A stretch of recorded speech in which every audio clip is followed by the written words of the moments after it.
merayakan maulid Nabi. Entah berapa juta kaum muslimin hari ini merayakan maulid Nabi, hari kelahiran Nabi sallallahu alaihi wasallam, dengan niat yang bagus tentunya, memuliakan Nabi, mencintai Nabi, menghormati Nabi, mengenang jasa Nabi.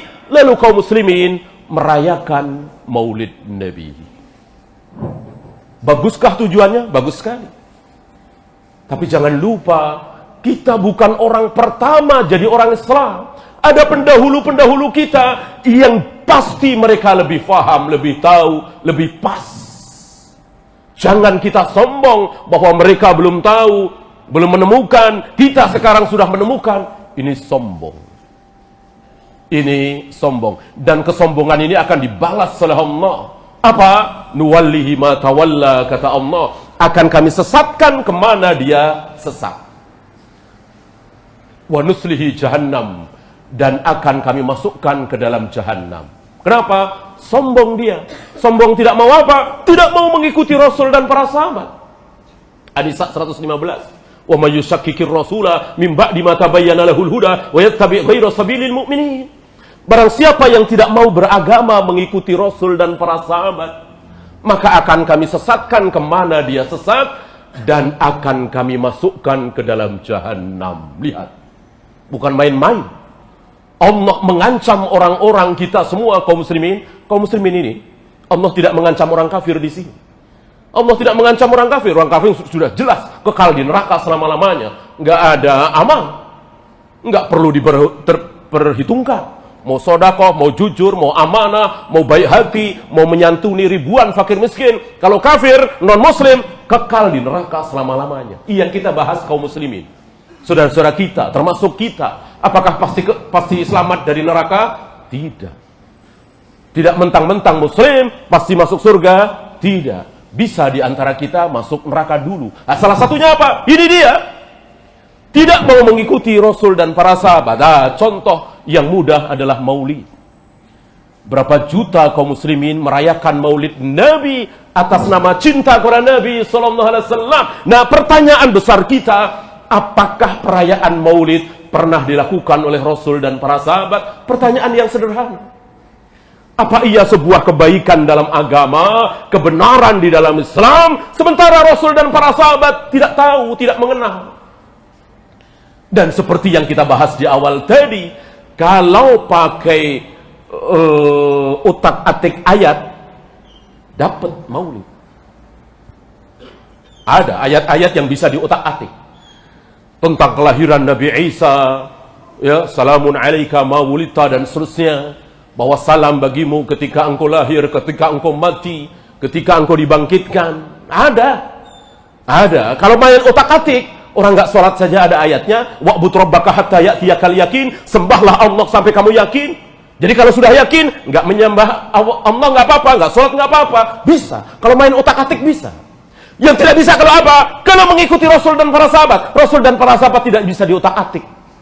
Pertanyaan mendasar dan gamblang. Apakah Rasul dan para sahabat seumur hidup mereka pernah merayakan maulid Nabi?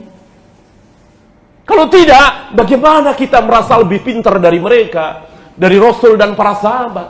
Manusia-manusia yang dijamin ampun, dijamin ridha, dijamin surga. Radhiyallahu anhum wa radu'an wa adda lahum jannat. Allah ridho kepada mereka, mereka ridho kepada Allah, dan Allah jamin mereka semua pasti masuk surga. Orang-orang seperti ini nggak mungkin nggak kita contoh. Kita contoh mereka merayakan maulid Nabi apa tidak? Kalau tidak, mana mungkin kita melakukan sesuatu yang tidak dilakukan oleh manusia-manusia terbaik dalam Islam, hanya karena kita tertipu oleh pembesar-pembesar kita di negeri kita, di Malaysia, di Mesir. Apakah itu jaminan? Apakah itu jaminan? Ulama se-Mesir sepakat dan itu salah. Mungkinkah? Mungkin. Ulama se-Indonesia sepakat dan ternyata itu batil. Mungkinkah? Mungkin. Ulama se-Malaysia, se-Syam, bahkan se-Saudi sepakat dan ternyata itu batil. Mungkinkah? Mungkin. Yang tidak mungkin apa? Yang tidak mungkin adalah para sahabat sepakat dan kesepakatan itu ternyata salah. Ini yang tidak mungkin. jaminan langsung dari Allah lewat lisan Nabi sallallahu alaihi wasallam, la tajtami'u ummati 'ala ad-dhalalah. Tidak mungkin para sahabatku sepakat dalam kesalahan. Tidak mungkin para sahabatku sepakat dalam kesalahan. Ayuhal ikhwah, dua pertanyaan cerdas. Ini bukan dari saya ambil dari perkataan para ulama. Pertanyaan pertama, apakah Rasul tahu? Apakah Rasul dan para sahabat tahu kalau maulid Nabi itu baik? Ini pertanyaan pertama. Apakah Rasul dan para sahabat tahu kalau maulid Nabi itu baik? Apa jawab mereka yang merayakan maulid? Kalau jawabannya tahu, Rasul dan para sahabat tahu maulid itu baik, tapi tidak merayakan. Ini tuduhan keji kepada Rasul dan para sahabat. Berarti Rasul dan para sahabat menyembunyikan kebenaran. Rasul dan para sahabat tidak amanah. Udah tahu ada kebaikan bernama perayaan maulid, tapi Rasul dan para sahabat tidak melakukan. Ini pertanyaan pertama. Kalau jawabannya tahu. Nah, pertanyaan kedua, pertanyaan senada, jawabannya apa? Kalau jawabannya tidak tahu, berarti mereka merasa lebih tahu dari Rasul dan para sahabat. Mereka merasa lebih paham dari Rasul dan para sahabat. Rasul dan para sahabat nggak tahu kalau ada sebuah kebaikan dalam Islam bernama maulid Nabi. Rasul dan para sahabat nggak tahu, makanya tidak merayakan. Antum tahu kalau maulid Nabi itu baik, lalu antum merayakan.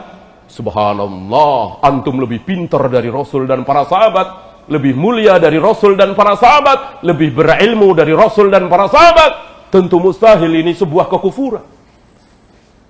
Ya, karena kita yakin betul bahwa mereka yang merayakan maulid ngaku bahwa Rasul dan para sahabat belum pernah merayakan maulid.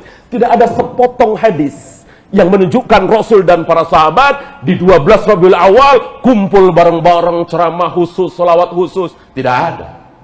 Ya, dalilnya sekenanya puasa Senin. Nah, ini kan mengada-ada. Ya, dalilnya puasa Senin. Nabi ditanya, "Ya Rasul, kenapa engkau puasa di hari Senin?" "Iya, ini hari kelahiranku." Lalu ini dilarikan perayaan maulid. Apa hubungannya? Apa hubungannya? Kan berhenti di situ bahwa Rasul puasa hari Senin karena apa? Karena hari Senin itu hari kelahiranku. Kenapa diralikan ke 12 Rabiul Awal? Apa hubungannya? Di samping Rasul lahir 12 Rabiul Awal tidak jelas. Oleh karena itu kan berselisih para ulama antara 12 Rabiul Awal, 8 Rabiul Awal, 18 Rabiul Awal, bahkan ada pendapat di luar Rabiul Awal. Lalu mana yang kita pegang? Kenapa? Karena ketika Rasul lahir, belum ada yang tahu bahwa beliau adalah manusia termulia, calon nabi, calon rasul, satu-satunya manusia yang berhak membuka gerbang surga, satu-satunya manusia yang syafaatul udma diterima oleh Allah. Sementara yang lain ditolak, belum ada yang tahu, maka tidak dicatat. Beda ketika beliau wafat. Orang-orang mencatat, karena ketika beliau wafat, orang-orang sudah tahu bahwa beliau manusia terbesar di muka bumi ini. Manusia termulia di muka bumi ini. Satu-satunya manusia yang dosanya sudah dijamin ampun, padahal dosa itu belum dilakukan oleh beliau. Maka dicatat dalam sejarah, sepakat para ulama bahwa Nabi wafat tanggal 12 Rabiul Awal. Nah, saudara-saudara kita yang memperingati 12 Rabiul Awal, bersenang-senang 12 Rabiul Awal, dipertanyakan, senang atas apa? Jangan-jangan senang atas kematian Nabi SAW. Karena 12 Rabiul Awal jelas sudah dicatat oleh ahli sejarah, tidak ada perselisihan. Karena memang mereka sudah tahu bahwa ini kematian manusia termulia. Adapun ketika beliau lahir belum tahu.